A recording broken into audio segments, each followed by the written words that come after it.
Host Nelson with Cascade Media Group, and today we have our county executive, Mr. Frank White Jr.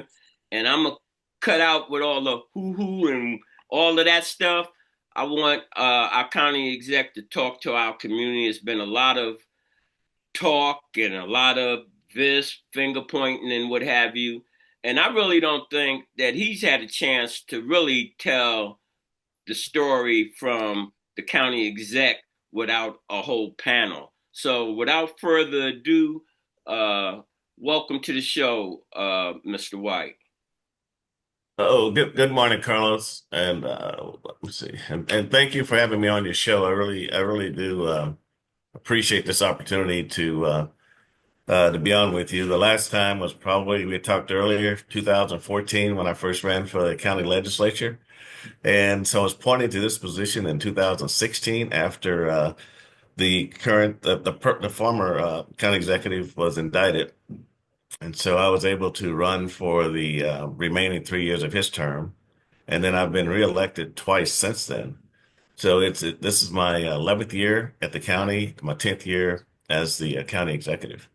There has been a lot going on, especially the last 2.5 years with the new legislature coming in. The county was really moving forward. Now we're pretty much stagnant at this point because there's lack of communication and there's too much finger pointing and no respect for the balance of powers. But when I was 19 years old, and I wanted to be a baseball player, and didn't have this was right after the riots that we had here in Kansas City in '68 when I graduated, and no, none of the scouts were coming to our baseball games. And so one day I was working at Metals Protection Plating Company on Truman Road in Chestnut. And I heard the Royals were having a tryout for their experimental baseball academy. So I went to my boss and I said, can I have 2 days off to go try out for this team? And Mr. Bozard, he said yes. And so I went down to Municipal Stadium. I tried out for 2 days. 300 boys was at this tryout camp. And so to make that story a little bit shorter, I signed for $50 a month and an opportunity. And that opportunity was up to me at that point. So I've always worked hard. And I turned that $50 a month opportunity into an 18-year baseball career here in my own hometown, which is very rare. So I've always been a hard worker, and I've always done what I thought was right. My name has always been associated with professionalism, with character, and with integrity. And at the end of the day, my name will still stand for those things. But I've been able to be here and get some great things done. When I came into the county, when you're an elected official and you're trying to uh, elevate yourself to a higher level, a lot of times there are things that you push in a corner that are what they consider not sexy. Since this is the only place I wanted to go, then I was able to bring these things out of the closet and bring them forward and get them taken care of. So when politics, it's awful hard to do the right thing. And when you do the right thing, you're going to make some people uncomfortable. But when I took this job, I didn't take this job to do the status quo. I wanted to make change. And sometimes making change, you lose people. But you have to be able to stand on your own integrity and why are you in this office? What are you trying to do? How are you trying to help the community? And these are the things that I focused on. And I tell folks that I've got a lot of family in this town. And when I make decisions down here, I think about my family first. How would they react to what I'm doing? And my Frank, can mom I always, interrupt you for a minute? uh-huh. We talked about character and integrity, right? Hmm. And that's what I think I built my company on. And when I look at your career per se as an athlete, and I think I talked a little bit, and I don't know the whole thing with the Royals, but I think you always chose integrity over whatever it was.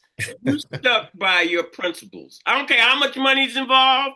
I don't care how powerful you are. This is what you did, and I said it.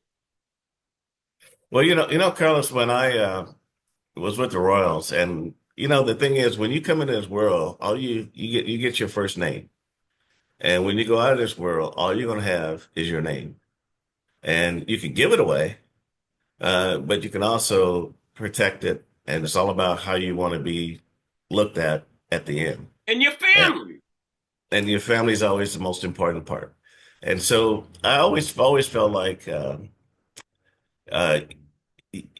my mom would tell me every time, she said, no matter what decisions you have to make, no matter how hard they are, always ask yourself one question first.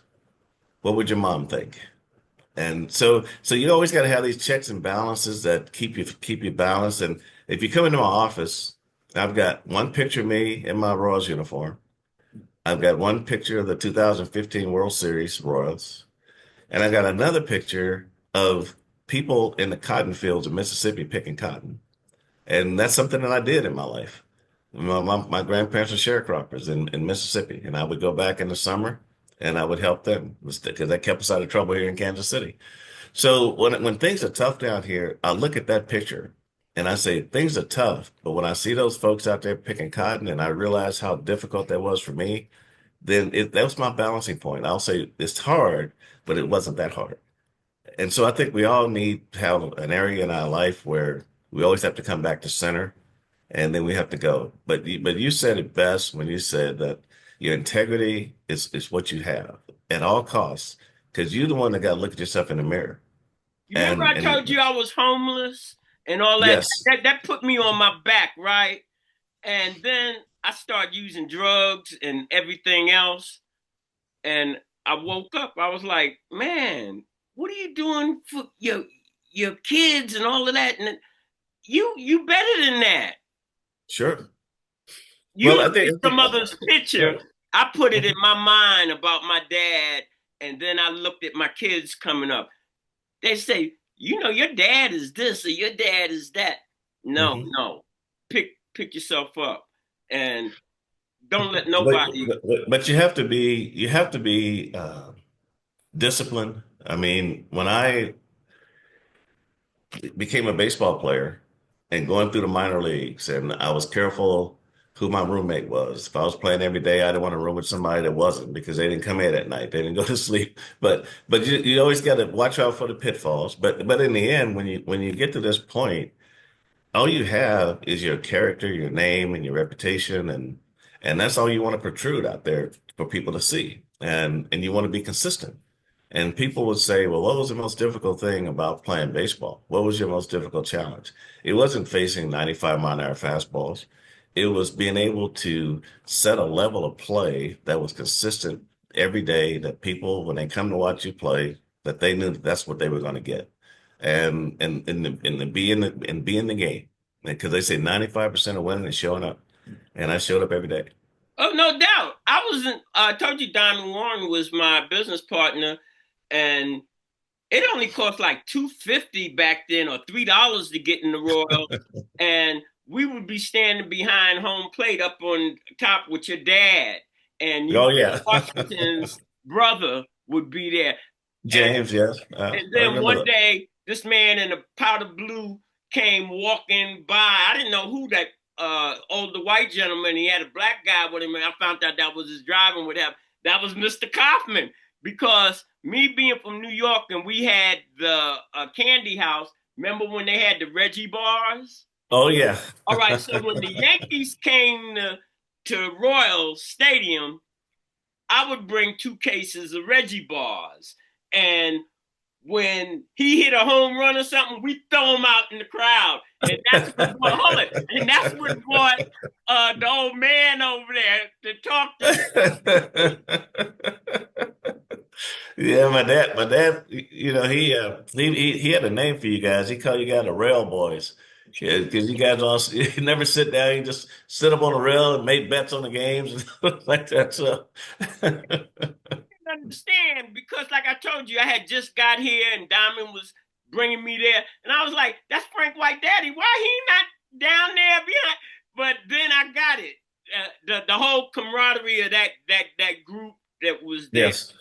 Yeah, he started sitting at first, but then It was one night, some fan got excited and wasted a beer down his back, and he said, "Okay, that's it. I'm not, I'm done with that." So that's when he went up to the top. So great conversations, though. Great, they had some How great do you conversations. compare uh, the leadership that you have shown and the pushback? Because we've been talking about two things, county and baseball. How do you look at those two? What are some of the similarities? Well, I think the biggest thing for me is, when I first came in this job, I said, well, now you got to go from having everybody say nice things about you to hearing that other side at the same time. So, and I think by being a player, and you know how the crowds are in New York and some of the places on the East Coast. So ever since I put my first leg into a pair of baseball pants, we've been talked about by somebody. And so I've been called everything but a child of God in baseball. And I realized that your enemies in this job are not the people. Your enemies in this job are other elected officials. So, because some don't have name recognition, and they want to build their name on your back. And so either you get down in the mud with them or you stay above it and let them keep struggling to try to pull you down, which that's something they couldn't do. Because I really feel like my job is to maintain the integrity that I earned as a baseball player and being in baseball for 31 years. And not when I came into this job, I said, this is a good job because it gives me an opportunity to help the community. But at the same time, it's not a job that I want if I've got to lie, cheat, and steal to have it. And I think that a lot of times, you're the people who give you money to run, who support you, sometimes their requests can be unrealistic. And so you they try to, and I don't play in the gray area. I don't do the hypotheticals. I just do black and white. Is it good? Is it bad? And then we move on because the history of county executives in this county is not very good. Well, And we talked about that off camera, and I'm not talking from not knowing how that county works for the last right, 50 years. When I seen you on that panel, I just watched it for a little. The thing that made the most sense to me, you kept saying to them, I don't control this stuff. I don't need to be at your meetings. I got my people. I was like, what is this dumb conversations about? He's right, the county right. exec. He got his Well, chief of staff there. Uh, he's got another person there. They bring it back to him. He tell you what his opinion is. How does he have anything to do with this property tax? This is not something that is just coming up overnight. well, the thing that a lot of folks don't realize is that the everything that we do at the county is most like it's state mandated for the most part. So we don't make laws at the county. We basically they hand the mandate down to the assessor. She puts together the plan. The state looks at it, they okays that plan. Then the plan comes back to the county legislature. So that it doesn't move forward unless the legislature votes for it. So when they realized that they couldn't do the things they wanted to do, then they started saying, "What's the county executive's fault? If the sun don't shine, it's the county executive's fault." And I think that is what we have down here is you have these meetings you were talking about. They have legislative meetings on Mondays. We have meetings on Mondays at noon. We go over the agenda. We know what's in the agenda. Then my people go to the meetings. So this thing about what it's only Manuel Barker is the only guy that talks about why didn't he come to meetings? Because they want to have a sideshow. They want to do this political thing to make them look like, oh, we got him today. I got your politics kind of stuff. And I don't have time for that. I've got to run the whole county. I mean, I can't waste my whole day in that meeting having them attack me when I don't have a vote in the meeting and I'm just going to sit there. So we're set up pretty much like the state, where you have the governor, you have the legislature, and the governor doesn't go to legislative meetings unless he just want to show up and what sometimes I just want to show up and see what's going on. But they try to turn it into something a lot more than what it is. I And like and you brought that girl in this I forgot her name. Uh you said who you brought in the excessive. What is oh, Gail McCann, baby. wait, there we go. Yes. Uh-huh. Right, right.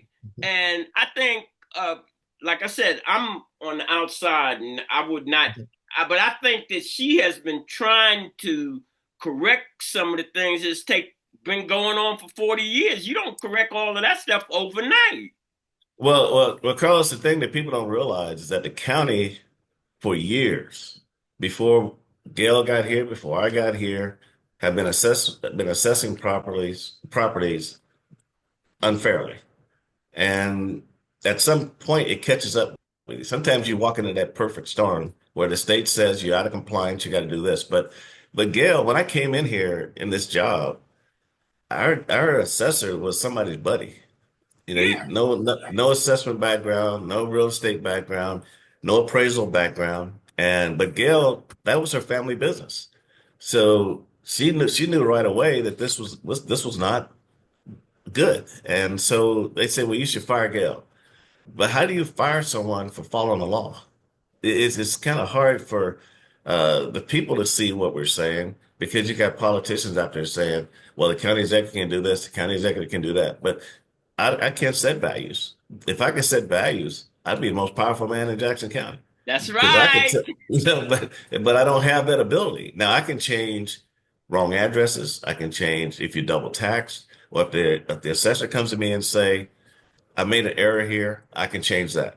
But I just can't blanketly go in and say, change all this stuff because now I'm going against the state at that point. I didn't understand in that panel discussion. Like I watched it a little bit, as I said. I didn't understand the people in the audience that was, I want to say right wingers. They were sitting on the right. They got the clapping and and it's more me. I think it's them stadiums. I think it's that whole thing. Remember, I told you I was a general contractor Right. Hmm. and how the politics work around these uh, development Right. things. Well, Carlos, I think this recall thing started about property tax, but it started like in 2023, and something wrong with a county that you could collect signatures for 2 years with no qualifications and no cause, and you get it in a recall election. Anyone can get recalled in this just like that in a heartbeat. But after the stadium vote, then that's when I'm gonna say names here. That's when Bridget Williams of the Heavy Constructors, her brother-in-law who lives in Lawrence, Kansas, Bridget lives in Piper, Kansas. They decided to pump money into the right-wing folks in Eastern Jackson County. They spent $400,000, and then they brought in people from out of state to start collecting these signatures, and that's what this is all about. And but they're not looking at the backside of this thing. The backside of it is who on this legislature can win this job countywide. And with McGee's background, with Manny's background, they can't do it. So what they do is they want me out so that they can slide one of those guys in there and push this stadium thing through. But people got to realize that I'm the only one standing between them and a bad deal And a because real bad deal because as I said to you, I gave you my little background, and I'm not talking about myself, but when you live long enough, you see things. right, And I don't think that it might have been one that slipped by me. One deal that corporate America, since I've been in Kansas City, has made with our community that they have kept. And when you look at the stuff out there with Benjamin Stables and all yes, that was, oh, we're gonna come out, we're gonna do all of this, tear them all, and nothing. They throw right, something, and then it falls back on people like you that well, why isn't this? Why you voted for all of this? right, You didn't ask for accountability from your politicians, and you don't have to ask for accountability from me. That's how I'm looking at you. That I got my integrity intact, and it's going to be intact, and I'm giving you what you put me in the office for, and you listening to the okie doke. It reminds me this Trump thing, how they are operating around the country, and I think this is for my Black community. right. You need to get behind Frank White. And Mr. Nelson doesn't deal with all of that type stuff. But we're coming to a point in time where we have elected officials. I call it, uh, you got the Republicans and the Democrats, they the same, but you got people that look like us carrying somebody else's water and trying Mhm. to assassinate somebody's character. I seen it done to Charles Hasley, Doc Holliday, and every major black person that since I've been here in 78 that rose in the political ranks and tried to work for the community. They tried to have the FBI on them. They tried to just discredit them. And I was Right. so happy that you were able to weather the storm. And Mr. Nelson saying to you blacks, you really need to uh, come together. I had some other words I wanted to use. Right. Well, we got issues, with redistricting. I mean, they're trying to take the congressman out. And then you have myself, one of the top Democrats, and then you have folks like Gwen Grant and Freedom and some of the political organizations trying to take me out. So what I say, Carlos, is that people really want to know the real story of who's behind the recall. All they have to do is pull the financials of who got paid in the stadium negotiations. And you'll find out the same people that got paid are the same people who sponsored the recall because they have another agenda. And I think that whenever in doubt about things, follow the money. Well, If what you I'm follow the going to money, do, you'll I'm know. going to ask your aid. I'm whoever set this up to send me that paperwork because I'm putting them on blast. Uh, the people that, yeah, I'm getting ready to put them on blast. I'm like, see, you remember what I when I Okay. asked to Hmm. read about us, Uh-huh. give a voice to the voiceless? That was back in 2012, mind you. The Oh, internet was wow. brand new. Now it Right. has really circled around that you still need a voice even more. And you can't get a voice if you don't own the media companies. You can get a squeak right here, and then that's in. But I can stay on stuff day after day after day after day. And Right. and Right. So I think if you look at the integrity of the people who are trying to impugn my integrity, then you'll know what the game is. You read about some of the elected officials in their problems. So they don't have the means to win this job outright countywide because you're the whole county. So everything can't be centered right here in Kansas City. So I think that the one thing I would never do, and like you said earlier, even though it may cost me financially or whatever, I will never ever impugn my integrity. I mean, my integrity is what keeps me going every day. My integrity is what puts a smile on my face because I know that if I'm going to do something, it's going to be the right thing. It's not going to be what someone puts me in that uncomfortable position to say, well, you did this and I'm out of office, always wondering, was this going to come back on me? Or this going to come back on me? I don't want to deal with that. So to me, it's about doing good business, taking care of the people, which we've done an outstanding job of that the last 10 years. And I think that people understand that what's going on down at the county is nothing but dysfunction. It's dysfunction because you got some legislators who don't want to they don't really want to adhere to the balance of powers. They want to try to do their job and their job at the same time, and they don't want to collaborate. Even though they talk about we want to collaborate, they don't know how to collaborate and they don't know how to work together on a plan to move a plan forward. Because I don't pass policy, that's the legislature, but I do recommend things. And if we get together and I can recommend a program with them, we can move forward on some things. But when your whole agenda is to discredit Frank White and blame Frank White for everything that's wrong with the county, when they just got here and the county is in 100% better shape than it was when I got it. So my job is to make sure that the next guy who follows me don't walk into the same mess that I walk into. yeah, I think that me, I don't follow like Eric Wesson is more of a real reporter. I just do what I do, and I say I'd have just conversations. I'm not trained in any of this, but the things that I had observed about how you had worked at the county, it was quietly. Things didn't hear nothing, and to me until the stadium stuff, and it smells bad. Well, it was bad. I mean, you had a situation where you had two teams who wanted everything, and they have everything now, but they wanted more, and they didn't want to give you any concessions. Right now, the county is paying way too much and getting too little out of this lease with the teams. We're spending $54 million a year on these teams, and we're getting $6 million back. The city's spending $2 million a year, and they're getting $18 million back.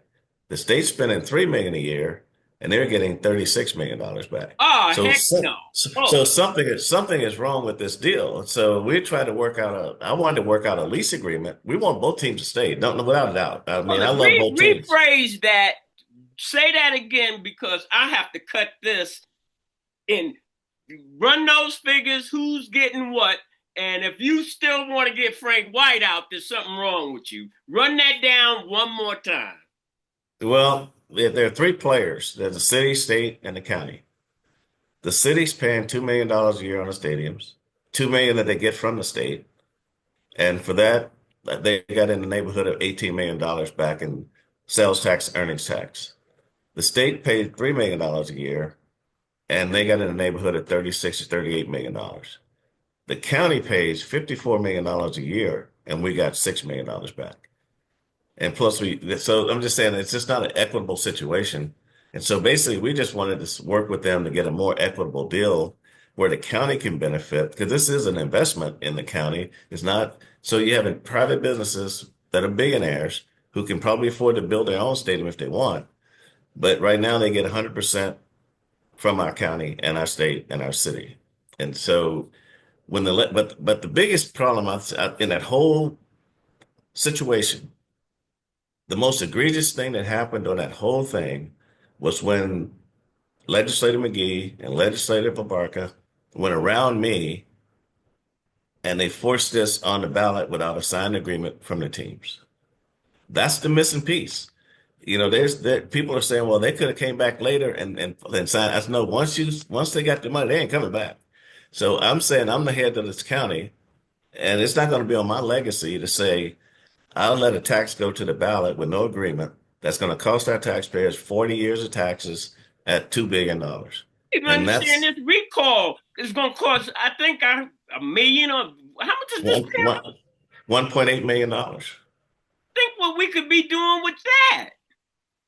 And then behind that, in November 4th, they have the elected assessor on the ballot. And that don't need to be on the ballot because it's going to be on the state ballot next year and it won't come into effect until 2027. So that's another $1 million you're spending you don't have to spend. I wish I could follow the money. I don't have time to follow the money on all on all of that. And that's what they do. They keep sending you down these rabbit holes. And then Right. even if you find something, if you can't use it in its proper context, you're not Right. going to know what's going on. But that's really the one thing that I see is if they had never voted that on the ballot before they got a signed agreement, I think we'd be in a different place right now. I don't, that somebody didn't even go to school. You don't sign nothing without an agreement. Especially when it's taxpayer dollars. No, that's the problem. Hold it. That's the problem. It's not their dollars. They Yep. taxpayers, but they're not looking at it like this is your money. And when we put you in office, you or any of them, me as a Right. citizen and voter, I'm looking that you are protecting our interests. You remember I talked to you about confidentiality agreements. I really wish I could peek behind, pierce some of these veils because Right. our community don't know. You don't really know anything because nobody's going to tell you. And so when you have somebody like our Jackson County exec Frank White that's standing up for you, what you have to do from my perspective you go on a person's background and you go on their character. You say, I don't know all the particulars, but I know if he's not with this, there is a solid reason. Right. And that's where I was with. Like I said, I don't know a bunch about that county stuff, but I knew Mhm. a bunch about you, and it seemed like people were trying to pressure you to do things that were against our community's interests, not just the Black community, Kansas City's interests. And that is true. And I think that when people say, "How do you sleep at night?" I mean, is this really driving you nuts, or it's really one of those things where I don't have a problem sleeping at night because I know that everything I do is by the law and by the charter and by the state statutes. So, and I'm not trying to trick anybody. I'm not trying to mislead anybody like some politicians do because they want to be the carrier of the message. Sometimes they always say, don't shoot the messenger, but in some cases you might have to because it's the same people bringing you the same stuff. So I always tell people that if things were as bad here as one or two legislators keep saying, why don't you have nine legislators on TV every night saying this guy needs to go? You got just these one or two guys working for special interest, and that's what this is all about. All right. So, in closing, this was a wonderful conversation and a little eye opener for me because I'm damn sure going to get back with to follow the money on this stadium deal with the two individuals that you said were be somewhat behind financially, uh, and bringing these people in from out of town. That's how we got that guy from that last city manager that they got rid of. I don't know why we can't work with our people in Kansas City. Well, I think the biggest reason, Carlos, that we can't work together is because somebody always wants the credit. So as long as somebody wants the credit for it, it's never going to work. And I think that's the biggest reason. I mean, when you look over the years, and, two terms as Cleaver being the mayor, two terms as Sly being the mayor, two terms that uh, Kevin Lucas will be the mayor. You got me as county executive. I appointed the first black county sheriff, and we have a black prosecutor. If we can't get anything done, it's our fault. There's something wrong with Because, that picture, really. yeah, because if nobody wanted to get the credit, we could get a lot done. I don't want the credit because in baseball, I got a lot of credit in baseball. Everybody knows who. Hold it. Everybody knows who Frank White is. What they don't know that Frank White was in the. I'm saying in the United States, if you Yes, yes. baseball is our national sport. Uh, Right, Everybody knows who you are. You don't need a megaphone per se. They don't know the political side of you right. in the country. Because I just really feel like the reason I got involved was because my parents always said, you want to give something back to your community. And then I said to myself, 68 riots, East Side, Kansas City burned, businesses left, businesses never came back, job markets shrunk, housing shrunk. And I'm saying to myself, why can't we do something on the east side of Kansas City? Why can we say Kansas City is a great place to live when we're excluding most of it? When people come into Kansas City, they're not saying, I want to go east side of Kansas City. I want to go to Overland Park. I want to go to South Kansas City, but never east. And so I said to myself, if you get involved, you find out where the money's going. Because we're 1968, Carlos. That's a long time ago. Right. And we're still asking ourselves the same questions. We can't keep grocery stores. We can't, I mean, nothing is really developing in housing. We're talking about the Truth Corridor changing.